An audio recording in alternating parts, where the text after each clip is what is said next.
Y ahora, doctor en Sociedad de la Información y el Conocimiento de la Universidad Pontificia de Salamanca, enfocado en robótica y realidad virtual aplicadas a la educación. Profesor máster en seguridad informática de la Universidad Internacional de La Rioja, España. Profesor en el doctorado de innovación educativa, Universidad de La Sabana y CEO de Robotic People, entre otras muchas designaciones. Bienvenido, doctor Ronald Gutiérrez, con su tema ¿Cómo enfocar la robótica educativa en épocas de aislamiento?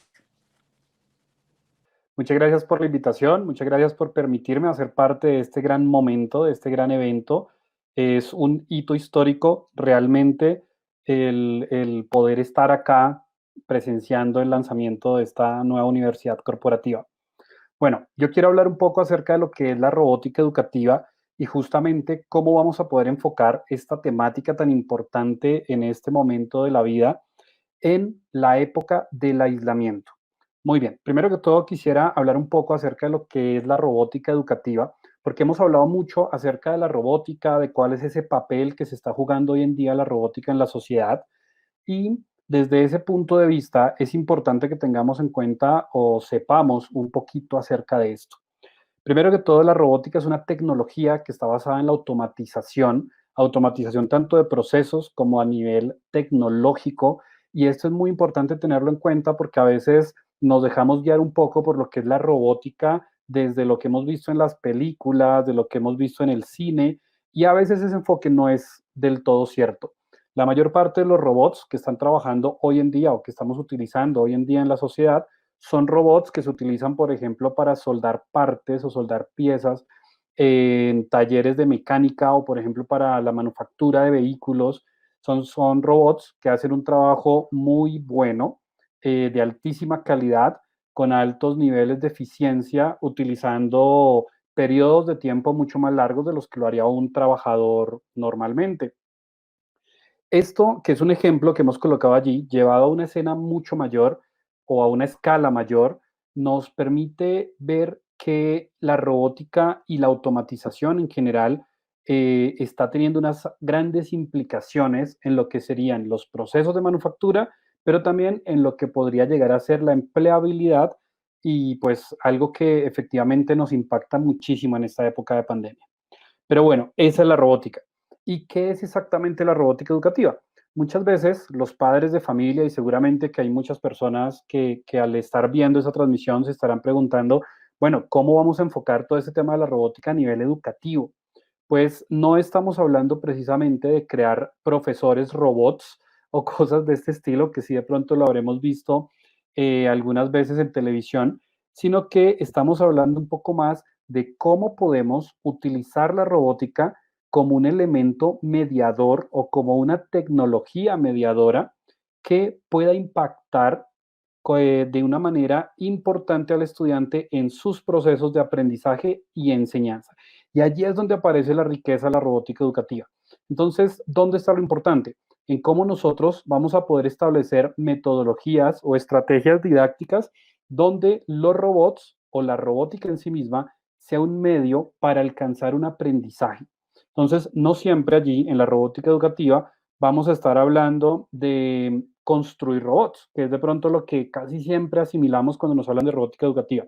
Entonces, no siempre es hablar de que el estudiante o el joven va a construir un robot, sino que podríamos utilizar robots ya existentes para desarrollar conocimientos en cualquier ámbito. Entonces, hablamos de utilizar robótica para aprender, no sé, biología, medio ambiente, para poder aprender matemáticas, para aprender sobre física, en general, química, historia, cualquier otra de las áreas del conocimiento a través del uso de la robótica como un elemento mediador, como un elemento de didáctica donde nosotros podamos aprovechar al máximo la motivación y el enganche que genera esta tecnología con los jóvenes para mediar su aprendizaje de cualquiera de las diferentes áreas.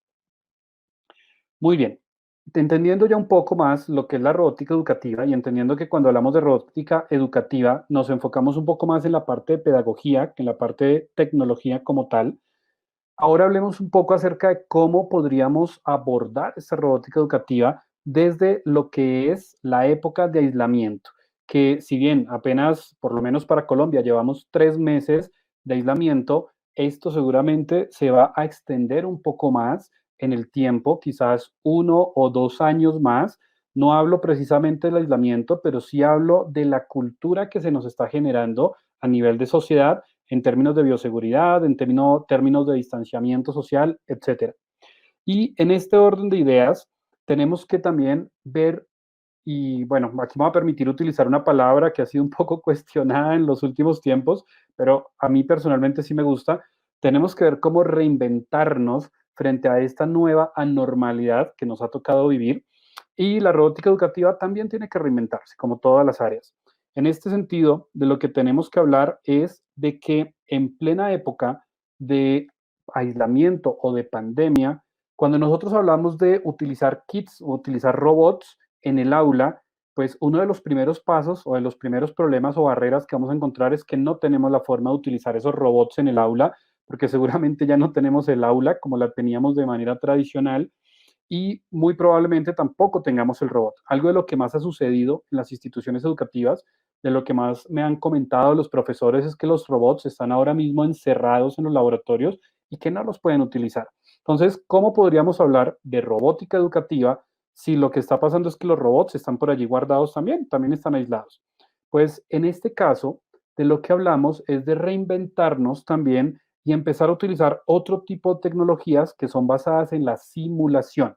Aquí, por ejemplo, una de las empresas que ha tomado uno de los primeros pasos es Vex Robotics, quien ha lanzado un portal con una nueva tecnología que es el Vex VR, VR de realidad virtual. Y aquí unimos robótica con realidad virtual. ¿Cómo funciona? Lo que sucede es que tenemos un espacio tridimensional donde se ubica allí ya un robot y lo que nosotros podemos hacer es entrar y programar ese robot en un escenario basado en la tecnología de Scratch desarrollada en el MIT. Entonces, de esta manera, nosotros desde el área de robótica educativa podemos utilizar muchos elementos similares. Ahora mismo he nombrado solo una, pero hay muchas otras herramientas que también se están reinventando en este momento para poder ofrecer estos espacios de simulación donde podamos seguir trabajando con robótica y podamos seguir obteniendo todas estas ventajas que nombraba hace un momento acerca de la motivación y el enganche con los estudiantes. Ya terminando un poco esta intervención, quisiera nombrar algunos ejemplos de lo que se puede hacer en esta época de aislamiento con robótica educativa y con esos escenarios de simulación. Yo soy el CEO de Robotic People y allí en el Robotic People Fest, que es uno de los eventos más grandes de robótica, un concurso de robótica, uno de los más grandes a nivel de toda Latinoamérica, pues también nos enfrentamos a todo este problema del aislamiento y allí tuvimos que decidir qué hacer. Y habían dos opciones. Una, al ser un evento masivo, pues cerrarlo. O la segunda, pues tomar la decisión de virtualizar. Y esto fue lo que hicimos. Tomamos todos estos elementos de robótica educativa que nosotros hacemos en cada uno de nuestros eventos, reinventamos, utilizamos software de simulación en algunos casos y en otro caso simplemente volvimos a crear reglamentos para poder medir habilidades en los estudiantes y que hicieran sus cosas desde casa. Hicimos el primer evento de la historia que haya sido de un concurso de robótica desde casa, totalmente virtual, con todas las normas. Nos permitió que los estudiantes, en este caso tuvimos 150 estudiantes de 9 países diferentes, conectados a la misma señal, en el mismo lugar virtual, participando en este concurso de robótica. Entonces, la invitación es definitivamente a creer en este tipo de estrategias. Creamos en esta universidad que en gran medida va a tener un componente virtual que le va a permitir llegar a todas las personas con este tipo de estrategias que sí funcionan siempre y cuando apliquemos la tecnología y la metodología adecuada, siempre y cuando tengamos profesionales que se preparen muy bien para la virtualidad, porque como en todas las áreas, la robótica no se queda por fuera. La virtualidad no implica simplemente conectarnos en una sala de Zoom o de Meet, que están muy de moda ahora mismo. Esto implica toda una planeación estratégica, toda una planeación pedagógica y claramente esto es lo que tenemos que empezar a ver de aquí en adelante. Seguramente es lo que vamos a empezar a observar en las nuevas aulas y en esta nueva anormalidad que ya les decía, bueno, muy probablemente después de lo que suceda con el aislamiento, habrán unos cambios culturales coyunturales en toda la sociedad y vale la pena que nosotros estemos dentro de toda esta transformación, justamente liderándola y justamente sacando el mejor provecho de esta nueva realidad. Muchas gracias. Ronald,